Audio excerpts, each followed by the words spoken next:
Noël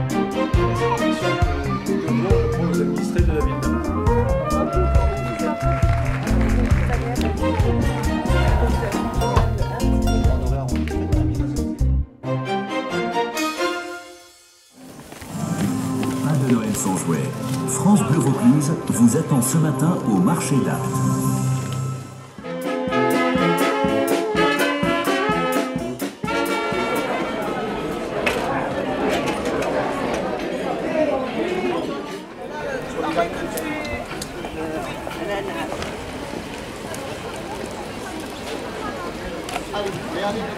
Aujourd'hui, vendredi 13 décembre, fête de la Sainte-Luce. Donc la mairie a organisé un grand marché dans toute la ville, comme un peu le marché hebdomadaire, mais en semaine, avec des exposants, un peu un accent sur l'artisanat, dans toutes les rues de la ville. Là, on est en train de démonter les stands et on organise une pégoulade, une retraite au flambeau, avec de la fanfare. On va remonter jusqu'aux courses où il y aura un petit feu d'artifice.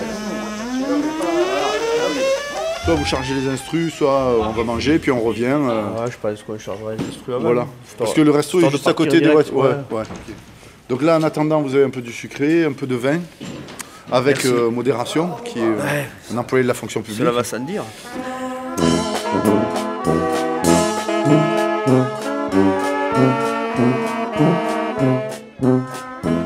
Voilà, la journée était plutôt à l'initiative de la mairie et pris en charge aussi par le service culturel et la voirie, où on a mis en place un marché hebdomadaire, des animations, pour finir ce soir un peu en fanfare, avec des enfants et de la lumière, puisque c'est la fête de la lumière aussi, deuxième partie, Sainte-Luce. Les jours grandissent du saut d'une puce.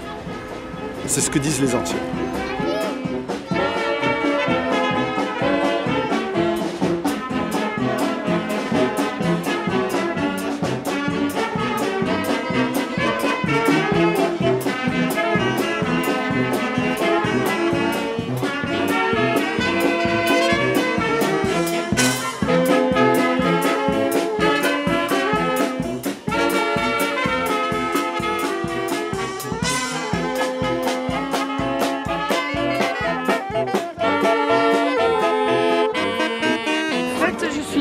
Moi, mais là on arrive de Douai dans le nord. Ouais.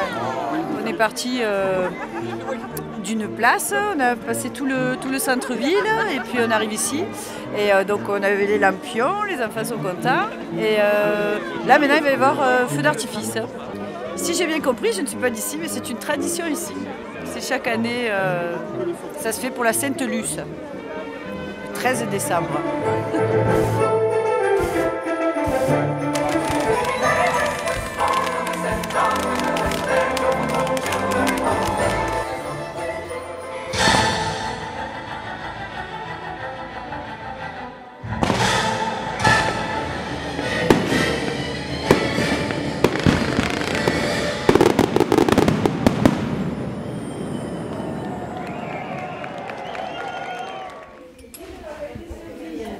Les écharpes qui sont un peu feutrées, c'est pas la peine de les garder, les gens. Nous allons recueillir des cadeaux, des jouets, de par les familles bénéficiaires. Et lundi, nous réunissons tous ces cadeaux pour les redistribuer à tous les centres d'association. Ça marche timidement parce que c'est quand même la première fois que nous faisons ça, donc ce sera un début, un brouillon. C'est volontiers qu'on s'est mis en partenaire pour soutenir cette opération qui consiste à rassembler le plus de cadeaux possible pour tous les enfants qui n'ont pas accès. Depuis une dizaine de jours, j'ai du passage quasiment tous les jours, un ou deux colis qui arrivent, des paquets de jouets divers. Donc je pense qu'il devrait y avoir de quoi combler plus d'un enfant samedi prochain. On fait du service de proximité, oui. C'est un peu ce qui fait la force du magasin et qu'on est toujours debout après 25 années. C'est d'être à disposition et vraiment au service de la population locale. Vous écoutez Comet FM sur 96.4.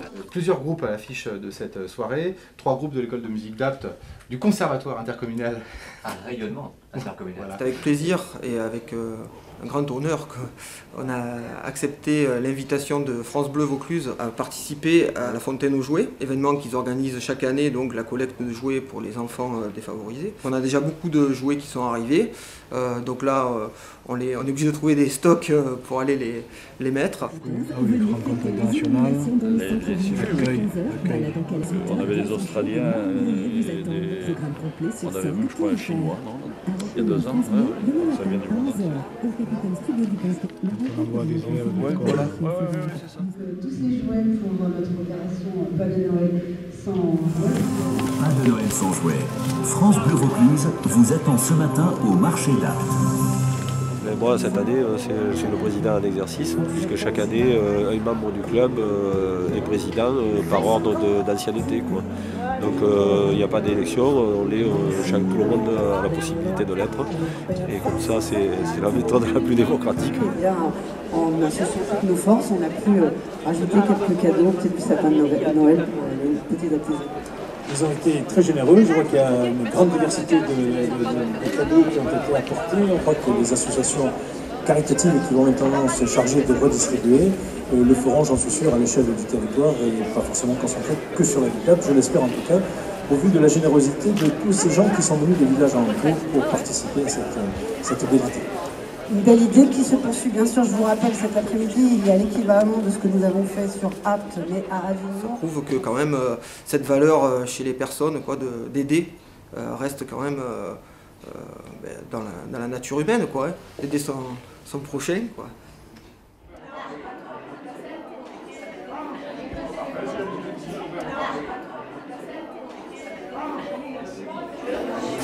Alors le menu, ce sera du foie gras, avec sa confiture d'oignon et sa petite salade de mâche, accompagnée de dinde farcie au marron, des pommes de terre sautées au petit lardon, et tomates à la provençale, et le tout avec un petit fromage du pays aux herbes, avec une bûche pâtissière avec son coulis aux fruits rouges.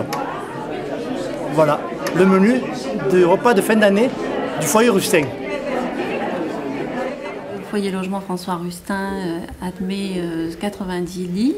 Il accueille aussi bien des personnes seules que des personnes en couple. Ils doivent être parfaitement autonomes et valides à l'entrée.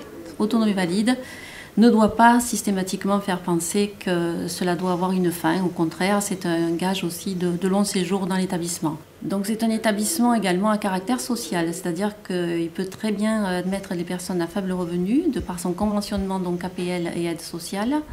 La soupe de fraises, au fait, la soupe de fraises, c'est maison, c'est moi qui l'ai faite. On va vous donner la recette tout à l'heure. Soupe de fraises. Voilà, mademoiselle. Le repas de Noël est une journée très importante pour les résidents, mais aussi pour les extérieurs. Donc c'est un repas très très traditionnel qui est toujours suivi par une animation musicale l'après-midi. Donc 1h30 de concert avec des chansons marseillaises, des petites scénettes, des changements de costumes, suivis d'1h30 de musique dansante.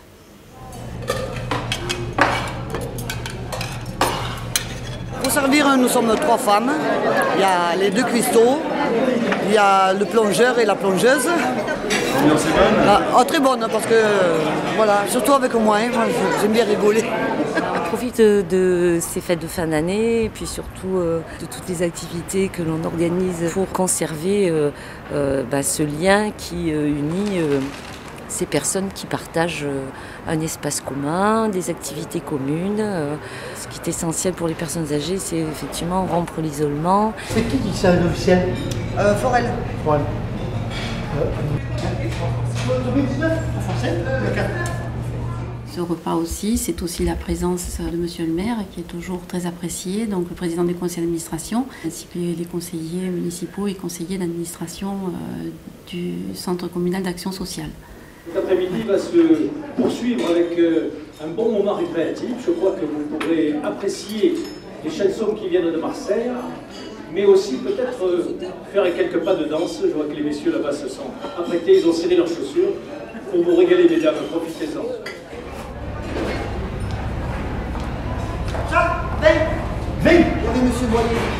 Le CCAS a des missions variées. La première mission, c'est une mission d'aide sociale légale. Donc c'est notre première mission qui est obligatoire.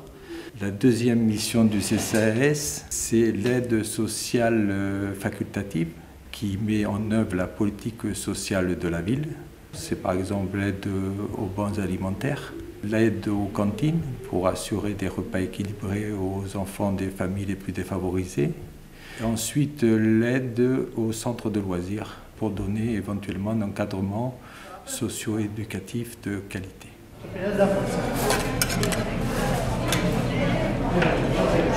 Il y a une paupérisation de la population, il y a une demande des bénéficiaires du RSA et des allocations, mais le CCAS essaie de répondre par divers moyens et essaie de s'adapter à la situation et de rendre le plus possible des services aux personnes en difficulté, de se mettre à leur écoute.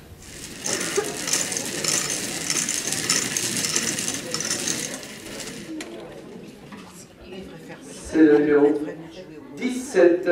Toute une panoplie d'activités sont proposées. L'objectif est justement de pouvoir maintenir le lien, mais aussi les capacités physiques et intellectuelles. Et ça, c'est quelque chose de fondamental, en tout cas pour les animateurs qui travaillent dans ce foyer logement. C'est le numéro 46. Tout ce que vous voyez là, c'est placé et la crèche, elle est faite entièrement par les résidentes du foyer Rustin. Chaque année, elles font du bon travail et elles y tiennent, elles donnent tout leur cœur pour faire cette petite crèche.